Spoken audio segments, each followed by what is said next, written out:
శ్రీ కపిలేశ్వర స్వామి ఆలయం కపిలతీర్థం.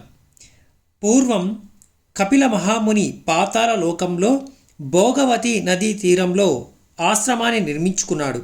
ఆశ్రమంలో శివలింగాన్ని ప్రతిష్ఠించుకొని శివుణ్ణి పూజిస్తూ తపస్సు చేస్తూ ఉండేవాడు. రాను రాను ఆ శివలింగం విపరీతంగా పెరగడం మొదలుపెట్టింది. పెరిగి పెరిగి చివరకు భూమిని చీల్చుకొని వెంకటాచల పర్వత పాదభాగం వద్దకు చేరుకుంది. ఈ విధంగా పాతాళలోకం నుంచి శివలింగం పెరిగి భూలోకంలో ఆవిర్భించడాన్ని గురించి తెలుసుకున్న బ్రహ్మదేవుడు విష్ణువులు ఇద్దరూ ఆ లింగం పెరగకుండా చేయాలని భావించారు. బ్రహ్మదేవుడు గోవుగా మారారు. శ్రీ మహావిష్ణువు గోప బాలకుడిగా మారి భూలోకంలో చేరే వెంకటాద్రి పర్వత పాదభాగంలో ఉన్న శివలింగంపై పాలధారను కురిపించాడు. దీంతో శివలింగం పెరగడం ఆగిపోయినట్లు కథనం.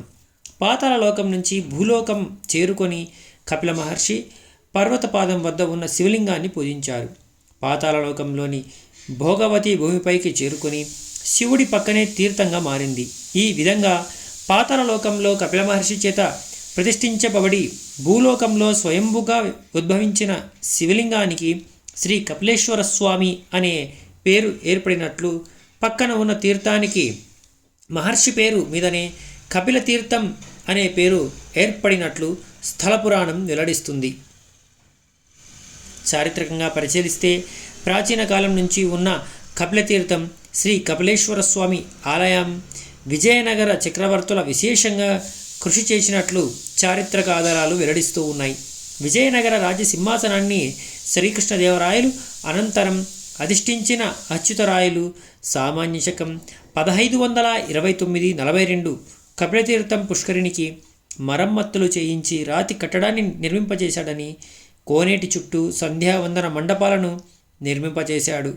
సుదర్శన చక్రాలు మలిచిన రాళ్లను 4 వైపులా ప్రతిష్ఠింపజేశాడు.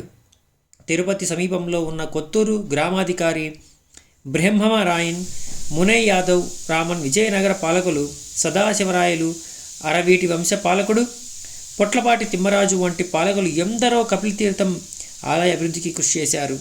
తిరుమల తిరుపతి ఆలయ పాలనా బాధ్యత నిర్వహించిన మహంతులలో ధర్మదాసు మహంతు 1865 సంవత్సరంలో ఈ ఆలయానికి అనేక వసతులు సమకూర్చడంతో పాటు ఆలయాన్ని సర్వాంగ సుందరంగా తీర్చిదిద్దినట్లు చరిత్ర చెబుతుంది. ప్రస్తుతం తిరుమల తిరుపతి దేవస్థానం వారి ఆధ్వర్యంలో ఆలయ నిర్వహణ జరుగుతూ ఉంది. తిరుపతి పట్టణ బస్టాండ్ నుంచి అలిపిరికి వెళ్లే మార్గంలో కపిలతీర్థం ఉంది. ప్రధాన రహదారి కూడలిలో నందీశ్వరుడి విగ్రహం ప్రతిష్ఠించబడి భక్తులను